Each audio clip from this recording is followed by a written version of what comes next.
welcome to my class. Today I will start with one more interesting chapter, which is chapter 6, Weathering the Storm in Erasmus. Dear student, this chapter has been taken from class 9th English. Guys, in this chapter we will come to know that in the end of October 1999, a devastating cyclone hit the coastal towns and villages of Odisha. It remained for about 2 days. In it, thousands lost their life and hundreds of villages were marooned. And this story, we can say this is an inspiring story of a young man whose name was Prashant, who managed the Red Cross shelter in his village, showing superb organization ability and other qualities of a true leader. So let's come to know what happened in this part 1. We will start from here, the red part. Let's continue, guys. I hope you all have taken out your book.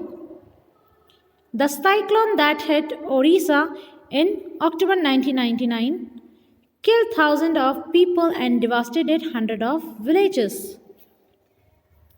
बच्चों, जैसा कि आप यहाँ देख सकते हैं, this is a cyclone you can see here, and so many people are hanging himself on the top of the roof, and here you can see how this house was sank on the flood water. So बच्चों, ये किसकी कहानी है? सन 1999 में 1999 अक्टूबर के महीने में उड़ीसा के कोस्टल एरिया में गांव को तहस नहस करने वाला क्या आया था? एक साइक्लोन चक्रवात, तूफान, आंधी जो कि पानी से भरी हुई होती है। और वो कब तक रहा? 2 दिनों तक रहा। For 2 dreadful nights, Prashant a young man, और कौन था वहां पर बच्चों? वहां पर प्रशांत नाम का एक यंग बॉय रहता है। Was maroon on the roof of a house. क्या बताया है कि प्रशांत नाम का एक नवयुवक 2 भयानक रातों में एक मकान की छत के ऊपर ठहरा था। ये देखिए, आप यहाँ देख सकते हैं, मकान की छत पर बैठा हुआ है एक ये व्यक्ति और उसके साथ बहुत सारे लोग हैं। I hope this was the Prashant. And on 3rd day, he decided to go to his village. Did he find his family?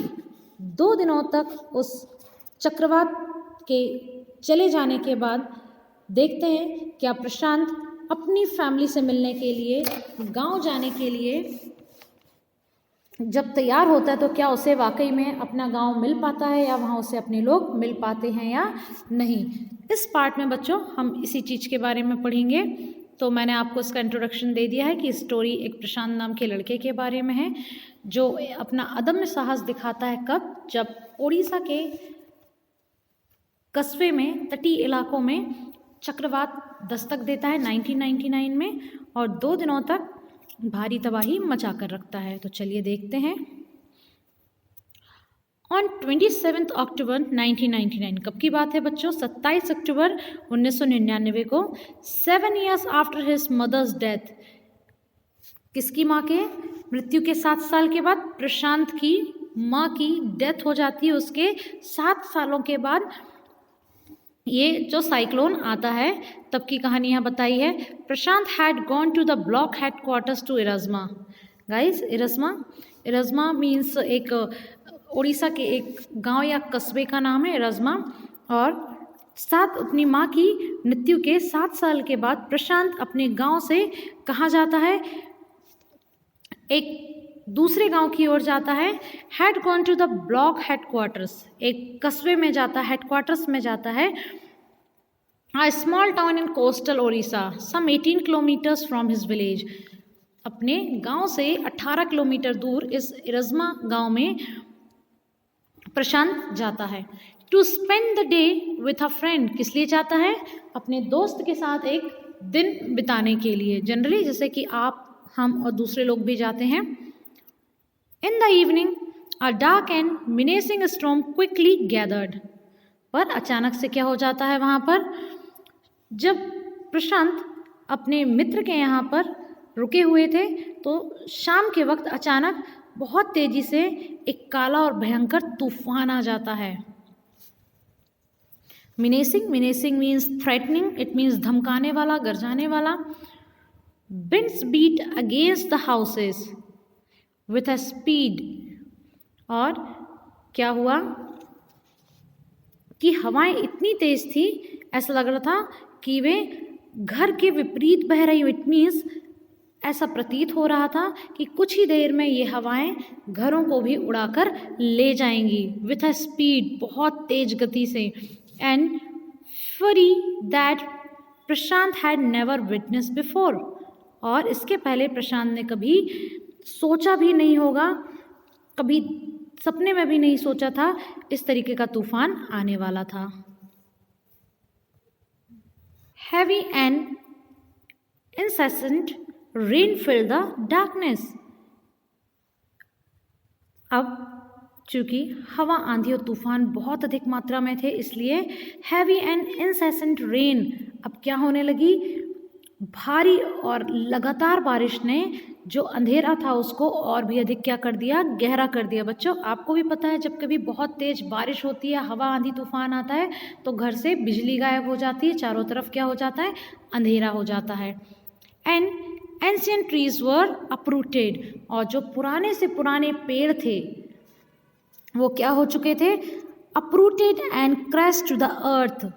जो गहरी से गहरी जड़ों वाले वृक्ष थे वे जड़ सहित उखड़कर कहाँ गिर गए, जमीन पर गिरने लगे। चलिए आगे देखते हैं। Let's turn the page guys. Uprooted and crashed to the earth, कहाँ जाने लगे बच्चों, जो पेड़ थे वो जड़ समेत उखड़कर जमीन पर, धरती पर वापस से लेट गए, गिर गए। Screams rent the air as people and houses were swiftly washed away. Screams, चिल्लाने की आवाज़, चीख और पुकार। रेंट द एयर, हवा में चारों तरफ सिर्फ किसकी आवाज़ आ रही थी, लोगों के चीखने और पुकारने की आवाज़ आ रही थी। और हो भी क्यों ना बच्चों, क्योंकि ये उनकी ज़िंदगी और मौत का सवाल था। चारों तरफ अंधेरा था, बाहर पूरी तरीके से पानी और हवा और आंधी तूफान ने तांडव मचा कर रखा था। ऐसी स्थिति यदि आप इमेजिन कर सकते हैं तो आप खुद सोचेंगे कि वहाँ के लोगों का उस वक्त क्या हाल हुआ होगा।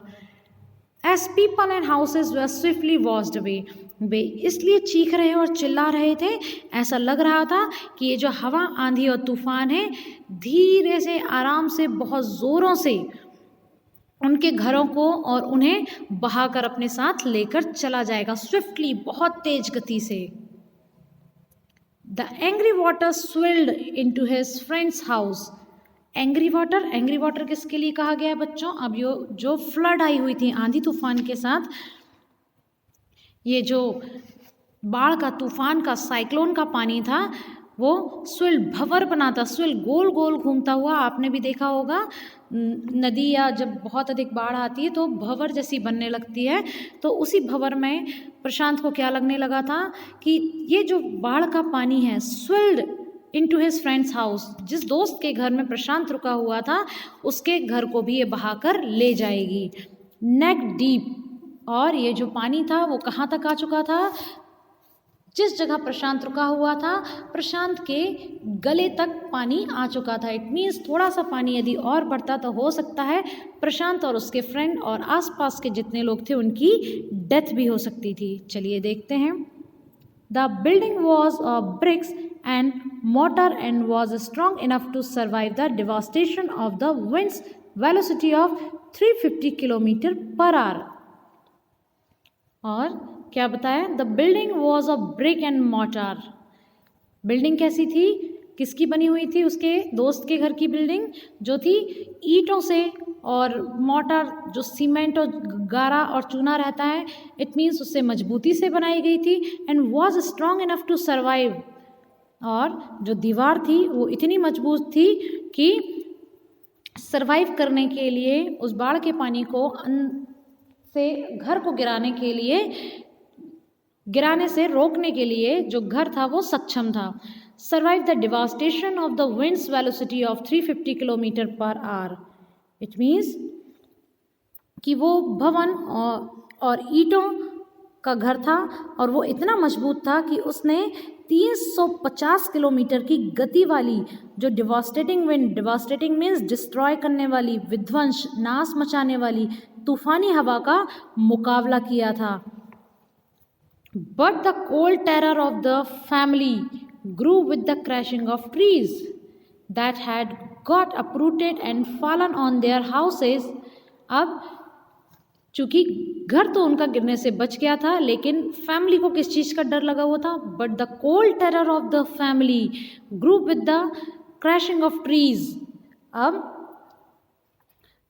जब वृक्ष जो थे जड़ों से उखड़कर जमीन पर गिर गए, और कुछ वृक्ष ऐसे थे कि जो अपनी जड़ों से उखड़कर उनके घर की छतों में आकर के गिर गए थे।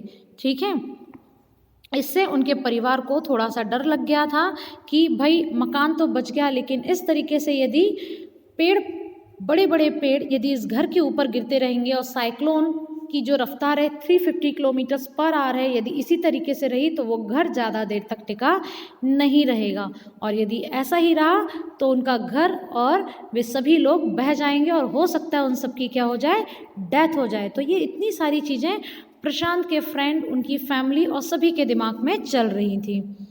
Sometimes in the middle of the night damaging it's roof and walls. और जो वृक्ष थे वो आधी रात में गिरे थे, कहाँ पर? मकान की छत पर। और मकान की छत में गिरने की वजह से प्रशांत के जो फ्रेंड थे उनके घर की छत और दीवार कैसी हो गई थी? डैमेज हो गई थी, लगभग खराब हो गई थी। बच्चों, आपने यदि कभी इसी तरीके से कोई साइक्लोन या कुछ देखा होगा तो इमेजिनेशन कीजिए कि उस वक्त वहाँ के लोगों पर क्या गुजरती होगी, किस तरीके के हालात पैदा होते होंगे। तो यही एक स्टोरी है जिसमें बताया है कि इन हालातों से लड़ने के बाद प्रशांत ने किस तरीके से अपने आसपास के लोगों को एकत्रित किया और लीडरशिप क्वालिटी हमें उसमें देखने को मिली। तो this was your part 1 and very soon your part 2 will be uploaded. Till then keep watching, keep waiting. Thank you.